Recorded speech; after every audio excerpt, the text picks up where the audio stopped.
Aluno da mediação tecnológica, olha o que vocês acompanharam com o professor Lorismar. Vocês acompanharam quase uma novela chamada Era Vargas. Meninos, essa novela começa em 1930. Pega 30, 31, 32 nós tivemos lá, lembra daquela guerra em São Paulo? Aí depois nós tivemos 33, 34 nós temos uma nova Constituição. É feito a segunda Constituição Republicana.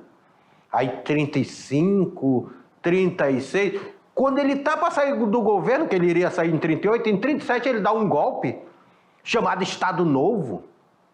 Um golpe de Estado lá, com o apoio dos integralistas, que era o braço fascista dentro do Brasil. Então o golpe em 37 é um golpe fascista. Getúlio Vargas era uma face fascista de Getúlio Vargas. E nós temos uma nova Constituição, já é a terceira Constituição republicana, agora uma Constituição outorgada e não mais promulgada. Aí 37, 38, 39, 40, 41, 42, 43, 44, 45. Se contando assim já parece uma eternidade. Imagine um governo que vai passar 15 anos interruptamente governando o Brasil, chamado Era Vargas.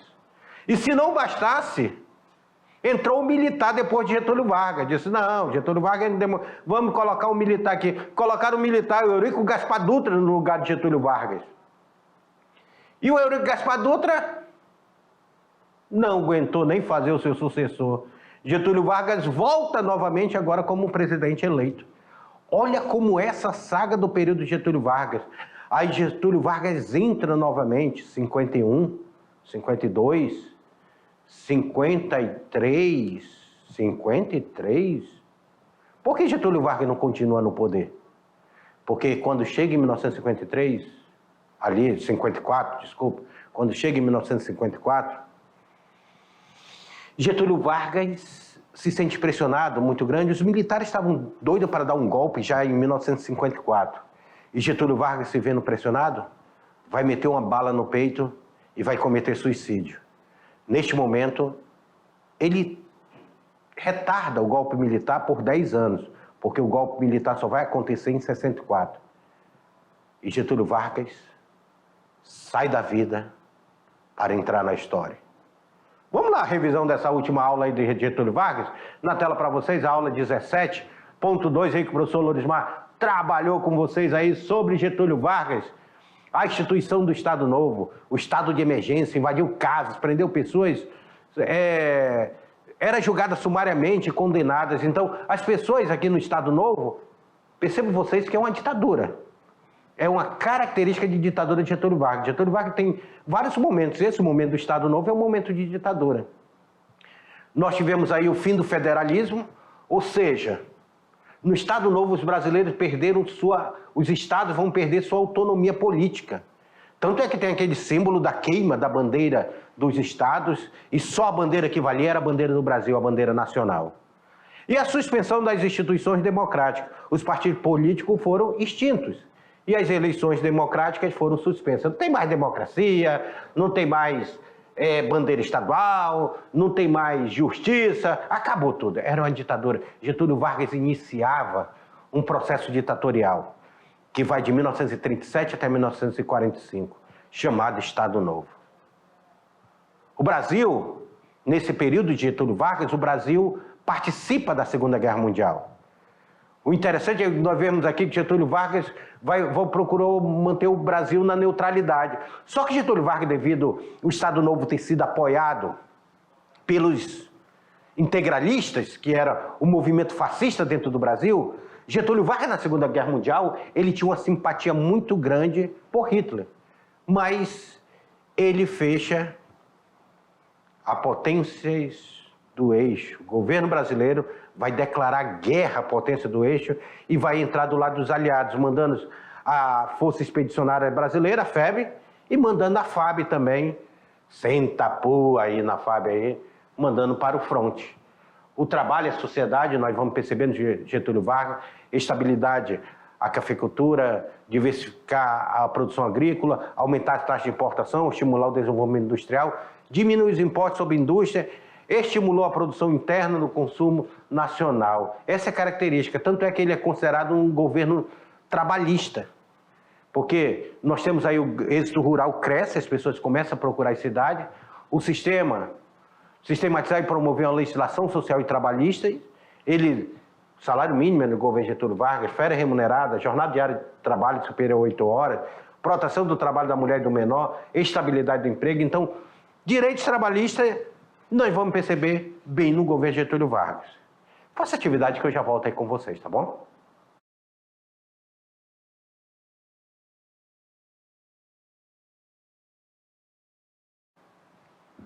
Estava cá eu, pensando com meus botões, não tem lance de pensar com os botões? Tá aqui, estou pensando aqui com meus botões, imaginando o Brasil que se torna república, 1889, o Brasil se torna república, nós temos aí o início de uma república chamada República da Espada. Depois da República da Espada, Marechal Deodoro e Floriano Peixoto, aí passa pela República da Espada, nós iniciamos um período da República Café com Leite, ou República Oligárquica, como queiram chamar, essa mudança de poder entre São Paulo e Minas Gerais, troca de poderes aí, fortalecimento, até que chega em 1930, um cabra lá do Rio Grande do Sul se candidata.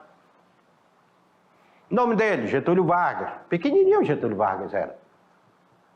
Getúlio Vargas candidata-se à presidência da República e perde. Seu vice, João Pessoa é assassinado, eles vão utilizar isso daí como bandeira de luta para dizer que foi um assassinato político, mas não tinha nada a ver com assassinato político.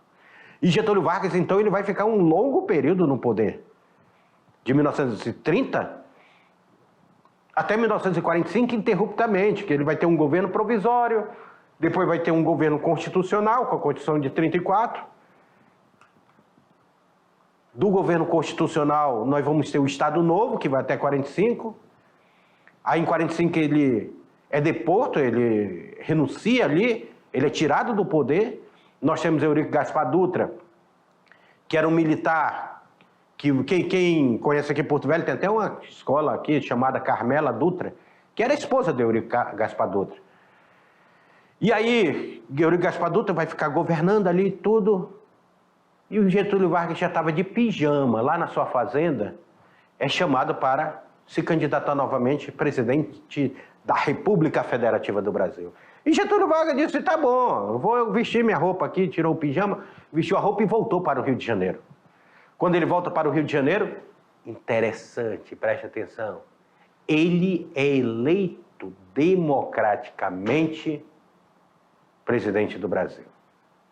Ele é eleito democraticamente presidente do Brasil. Ou seja, é neste momento que Getúlio Vargas vai ter o seu primeiro governo democrático. Até então, ele era um governo ditatorial. Nunca tinha sido eleito pelo voto popular. Agora não, ele é eleito pelo voto popular. Só que ele sofre uma pressão tão grande, porque aí já é um outro Getúlio Vargas, é um Getúlio Vargas que quer estatizar, é um Getúlio Vargas que veio defendendo a Petrobras e tudo, veio defendendo a expropriação do capital estrangeiro. É o Getúlio Vargas que vai ter uma pressão interna e externa muito grande, principalmente dos Estados Unidos, que naquela época ele já estava de olho no petróleo brasileiro. E Getúlio Vargas aí então comete suicídio. Pá, um balaço no peito, comete suicídio, e toda essa característica do governo dele acaba neste momento. Aí nós vamos ter as sucessões, né?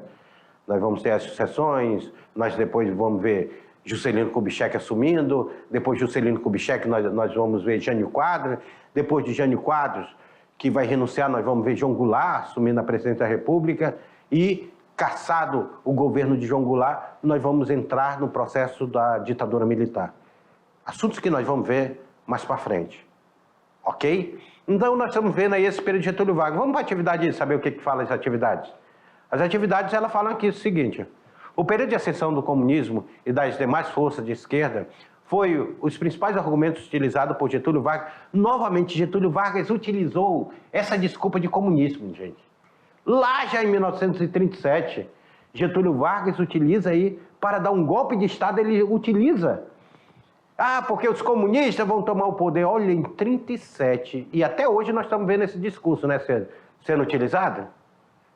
Situação que garantia a desmobilização de força e o extermínio desses perigos à sociedade brasileira.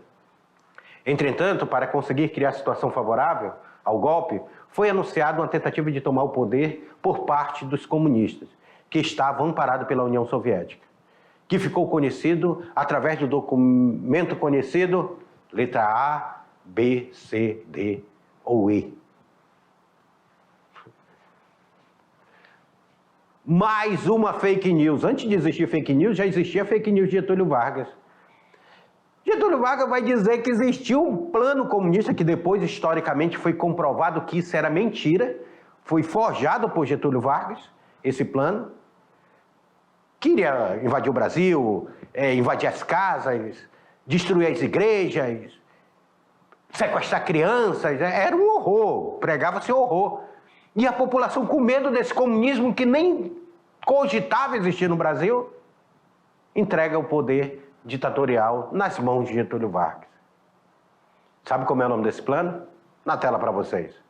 O nome desse plano é justamente Plano Cohen. Plano Cohen. Aí, a letra D. Plano Cohen. Então, nós temos aí, ó, a segunda. O regime político conhecido como Estado Novo, implantado por golpe do próprio presidente Getúlio Vargas em 1937, pode ser associado a, vamos lá, radicalização política do período representado pela Aliança Nacional Libertadora, de orientação comunista, e pela Ação Integralista Brasileira de orientação fascista? Será? Pode ser associado, em 1937, o golpe. Ou, letra B, modernização econômica do país e seu conflito com os principais potências capitalistas do mundo que tentavam lhe barrar o desenvolvimento. Ou letra C, ascensão dos militares à direção dos principais órgãos políticos, porque já se delineava o quadro da Segunda Guerra Mundial. Letra D, democratização da sociedade brasileira em decorrência da ascensão do novo grupo sociais como os operários. Ou letra E, o retorno das oligarquias agrárias ao poder, restaurando-se a federação nos mesmos moldes da República Velha. Nós estamos falando do regime conhecido como Estado Novo. O que é associado? Nós temos dois grupos políticos. Nós temos Aliança Nacional Libertadora, ALN, que ela tinha essa característica comunista. Aliança, tanto é que nós temos Luiz Carlos Prestes, que era um ex-militar, que pega aí essa guerrilha e toma esse período aí. Nós temos aí a questão desse movimento que está acontecendo. Depois nós temos aí a Ação Integralista Brasileira, essa Ação Integralista Brasileira. Então, são movimentos que estão acontecendo neste momento de conflito da extrema-direita e da extrema-esquerda, que vão levar o Getúlio Vargas a implantar o Estado Novo, com o apoio de um e contra o outro. Por isso que a questão correta é a letra A, com certeza. A radicalização política do período representado pela Aliança Nacional Libertadora, de orientação comunista, e pela Ação Integralista Brasileira de orientação fascista. E agora é a hora do Enem, aluno. No Enem ele fala o seguinte, olha aí, questão do Enem, diretamente do Enem. O autor da Constituição de 1937, Francisco Campos, afirmou em seu livro O Estado Nacional que o eleitor seria apático. A democracia de partidos conduziria à desordem. A independência do poder judiciário acabaria em injustiça e ineficiência. E que apenas o poder executivo, centralizado em Getúlio Vargas, seria capaz de dar racionalidade imparcial ao Estado. Pois Vargas teria providencial intuição do bem e da verdade, além de ser um gênio político. Olha o que falam de Getúlio Vargas para poder implantar a ditadura no Brasil, gente. Sendo as ideias de Francisco Campos, os eleitores políticos e juízes seriam mal intencionados? Governo Vargas seria mal necessário, mas transitório? Vargas seria o homem adequado para implantar a democracia de partido? A Constituição de 37 seria a preparação para o futuro da democracia liberal? Ou Vargas seria o homem capaz de exercer o poder de modo inteligente e correto? Cara, ele está exaltando a figura de Getúlio Vargas para poder, vem aqui comigo, para poder implantar aí uma ditadura. O cara exalta a figura de Getúlio Vargas para poder implantar a ditadura em nome de Vargas. Então, a resposta correta é a letra E. Vargas seria o homem capaz de exercer o poder de modo inteligente e correto. E a quarta aí? Quem é que nos fala a quarta? A quarta, ela nos diz o seguinte: que função teve a DIP, Departamento de Imprensa e Propaganda, no Estado Novo? Criminalizar aqueles que apoiavam o nazismo e fascismo e os países totalitários na Europa? Será que ela criminalizou aqui o nazismo e o fascismo? Construir grandes redes de jornais e revistas por todos os países com irrestrita liberdade de expressão? Construir uma máquina de propaganda que tivesse impacto apenas no exterior? Induzir uma imagem paternalista de Getúlio Vargas, enaltecendo como grande líder das massas? Ou difundir uma imagem negativa de Getúlio Vargas, mostrando todos os seus viés autoritários? Departamento de Imprensa e Propaganda. Vem cá comigo, aluno. DIP. Getúlio Vargas, como ele queria ser um político carismático, um político amado. Todo o sistema totalitário, nós temos isso daí. Esses mitos tentando ser construídos para serem amados. Hitler foi assim na Alemanha, com Hitler. Foi assim com Mussolini na Itália. Foi assim como Franco, com Salazar. E aqui no Brasil, eu estou falando do Franco Salazar, eu estou falando da Espanha e Portugal, e aqui no Brasil nós estamos vendo Getúlio Vargas, que entra dentro de uma constituição ditatorial e queria ser um grande líder amado e respeitado. O DIP tem essa questão. Hoje nós falamos que existe as fake news que fazem isso daí. Naquele momento existia o DIP, que era esse departamento, exclusivamente para alavancar a imagem de Getúlio Vargas.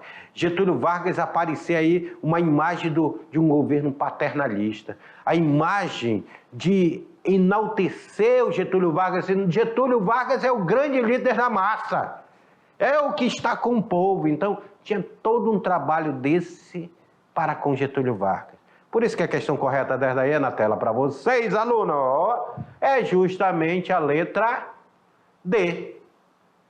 Difundir uma imagem paternalista de Getúlio Vargas enaltecendo como um grande líder de massa. Pessoal, nós temos aqui um material complementar. Deixa eu voltar aqui, que eu passei. Um material complementar aqui que eu queria que você assistisse esse filme aqui, ó. Olga. Assistam, tá aqui ó, o endereço dele. Vocês vão ver quem foi Olga e a história dela. Não percam. Não percam esse filme.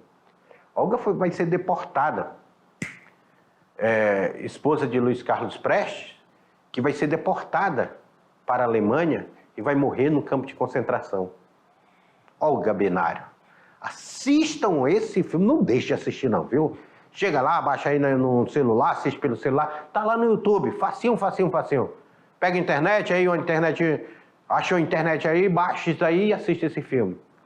E eu fico por aqui e aguardo vocês na nossa próxima aula, que já vai ser avaliação. Essa é a nossa última aula dessa unidade. A próxima é a avaliação. Até lá.